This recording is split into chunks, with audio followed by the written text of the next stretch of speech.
Am I the a-hole story? Update: Am I the a-hole for refusing to put my boyfriend on the title of my house or make him a beneficiary?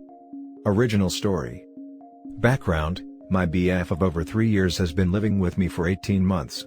We are both in our 30s, happy, and talk about how this is it for us, relationship-wise. We are in it for the long haul. Only problem, he does not want to get married, and I really do. Marriage is important to me. We have had a lot of talks recently and his vibe is somewhere between, not ready, and, commitment as far as marriage, is stupid, so why bother? After many long discussions, I realize that I love him enough to stay and take marriage off the table, even though I want it. He says he doesn't know if he'll ever want to get married. Side note, we both do not want children. Now the issue.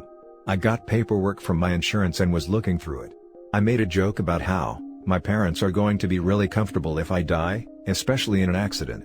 They can mourn me in style, because of my insurance policies and the added accidental death insurance I have. My boyfriend and I then got talking, and he mentioned how I should really change my beneficiary to him. I said no. Absolutely not. I told him that I would never make anyone who isn't blood or legal family my beneficiary. I said I would add him in the future if one day he decided he wanted marriage with me, but as it stands now, my insurance will remain as is. I also told him that since I own the house we live in myself, I bought it before we got together, that I would never add him to the title without marriage. Am I the a-hole? He is now mad and saying I'm an a-hole and holding marriage as a bargaining chip. We never have to get married, but I am not comfortable tying him to my finances without being married. For added info, I also have a lot of money tied up in my house. He does pay me to live here. My mortgage is almost $1,200 and he pays me $400 a month towards that. I also have a lot of money invested in my house. When I bought it, I used $42,000 that I saved for the down payment. That was all my money, and is now equity in the house that he had no part of. Now for the top comments. Not the a-hole. He wants to benefit from marriage, being a legal spouse, without actually getting married? Yeah, no, hard pass. And if something does happen and they break up, she could be screwed. OP is doing everything right. My mom spent years in real estate, and when my sister was getting serious with her first BF, she told both us to never buy a house with a non-spouse, or put a non-spouse on a house we owned. She saw too many chaotic situations resulting from non-married couples buying a house together / adding someone to the deed.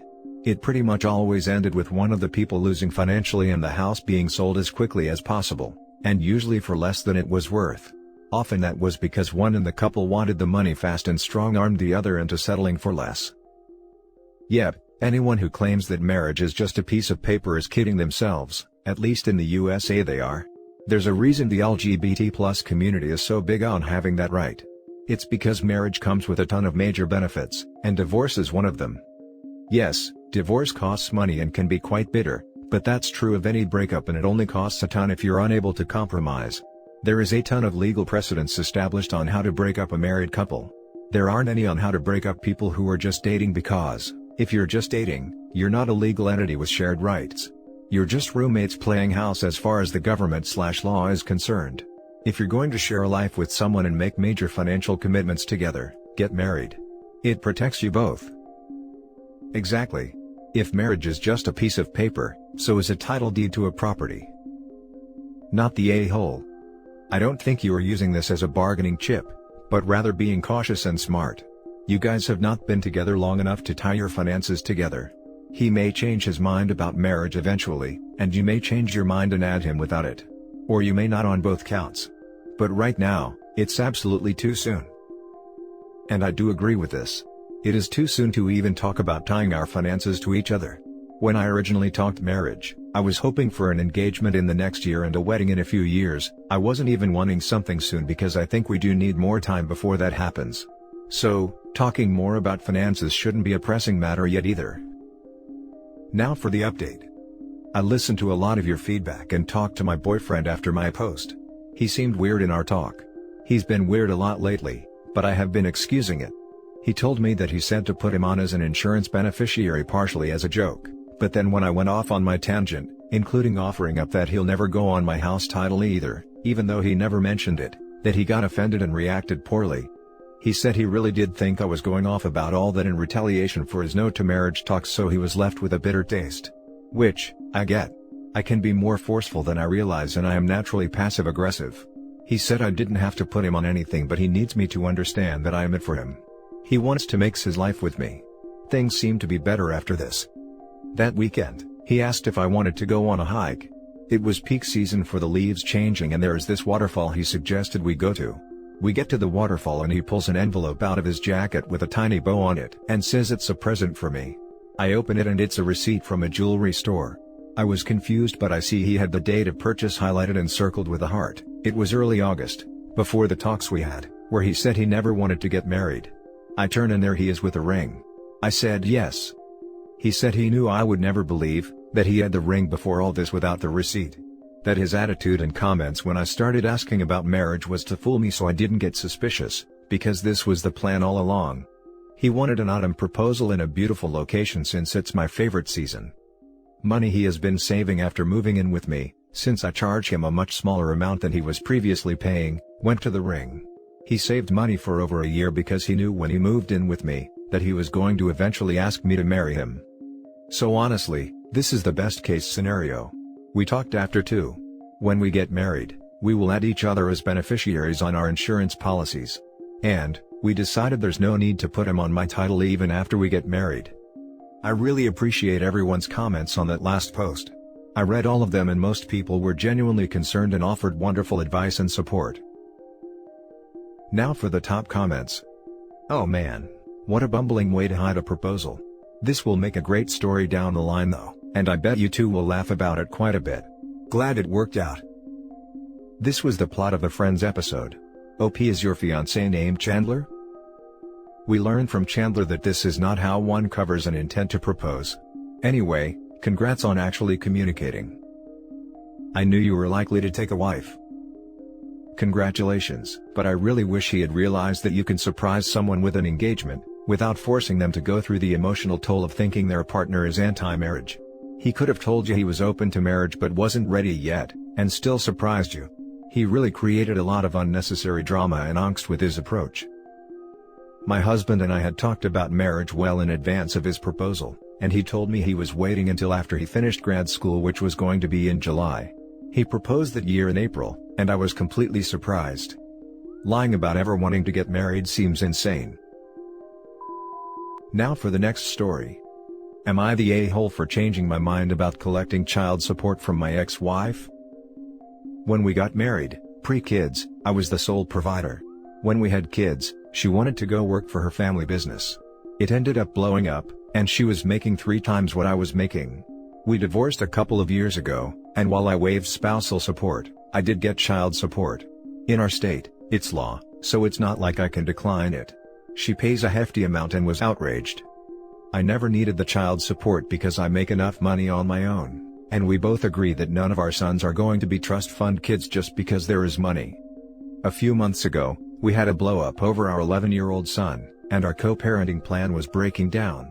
We went to mediation, and while she was clearly in the wrong and had the most to lose, I decided to make a concession about the child support. I agreed to shoulder more child expenses, and the child support would be more of a reimbursement. We were putting it in writing until I came across a nasty post that she wrote to fellow moms, about co-parenting with difficult, controlling dads. She basically blamed me for her imbalanced life, that I was hostile, and said any father who accepts child support he didn't need from the mother of his kids is criminal. Of course she has a little following on IG. Someone asked her if she were referring to me and she said, "No, because you should read this." That is how I found out. So, I called the mediator up and cancelled our agreement. Now my ex is raging and using it as evidence that I am a difficult dad. Now for the top comments. Just going to jump in here with, child support is for the children, not the parents. If you don't need her support for daily expenses, use her contributions as a college/trade school/future home fund. Your children will benefit and their mother doesn't get to evade her responsibilities. Too many go revenging their exes and making child support paying difficult, because they think it's for the ex, even its sole purpose is make sure kids have what they need to have proper life. Also not the a-hole. My dad paid his ex-wife, not my mom, child support, but the kids would come back asking him to pay for essentials, season-appropriated clothes, school stuff. He'd tell them that he gave money to their mother. Ex-wife told them she didn't receive money and was paying for everything, and that dad wasn't financially helping. Turns out she didn't have a job and used the money for her own expenses. Problem was solved when my siblings started to be full-time at my dad's place. Child support is for the child. Whatever funds you use are for the benefit of your child and not for your benefit. Take her for whatever you are legally allowed, and put whatever excess that you might use into an account. When they are adults you can either decide to give them the funds or not. Yeah, what if they get cancer? Come down with COVID? Or simply want to go to college and don't qualify for loans, because they're supposed to have all this money from their mom? Take the money. Now for the last story. Am I the a-hole for causing my boyfriend's kids to stop eating his ex-wife's cooking? My boyfriend got divorced this past spring, and we started dating a couple months after the divorce was finalized. He has 2 kids, 11 and 8, from his previous marriage and has 50-50 split custody. Because of the pandemic I moved in with him pretty shortly after we started dating, since he needed help with the kids at home. This has actually worked out great, the kids and I get along fantastic, they are a total delight to be around. Neither my boyfriend nor his ex-wife could cook worth a damn. We're talking spaghetti from a can / Kraft mac and cheese level cooking here. I on the other hand, am a massive foodie and love to cook, and now do 100% of the cooking in the house. Here's the problem, now that the kids know what real food tastes like, they're absolutely refusing to eat anything the ex-wife cooks for them. The ex demanded that I either stop cooking, or send her money to pay for the takeout she's been having to buy for every meal. Obviously, these are ridiculous demands, but to keep the peace, I offered to cook enough extra food for the kids to take to the ex's house to last for the week. This suggestion enraged the ex even more, who said that I'm insulting and undermining her as a parent, and that I need to stop acting like a mom to her kids. Am I the a-hole here? P.S. I know the dating time frame looks sketchy and people will inevitably ask, did you have an affair? The answer is no. My BF and I had been friends for years, since before he first met his ex actually, but nothing romantic ever happened between us until after the divorce. Now for the top comments. Not the a-hole. She needs to learn how to cook something better than Kraft mac and cheese. I like boxed mac as much as the next girl, but real food is needed the majority of the time. Homemade mac and cheese isn't that hard. Even spaghetti with a basic tomato sauce is pretty easy and would please the kids. There's a difference between knowing how to cook and being a great cook.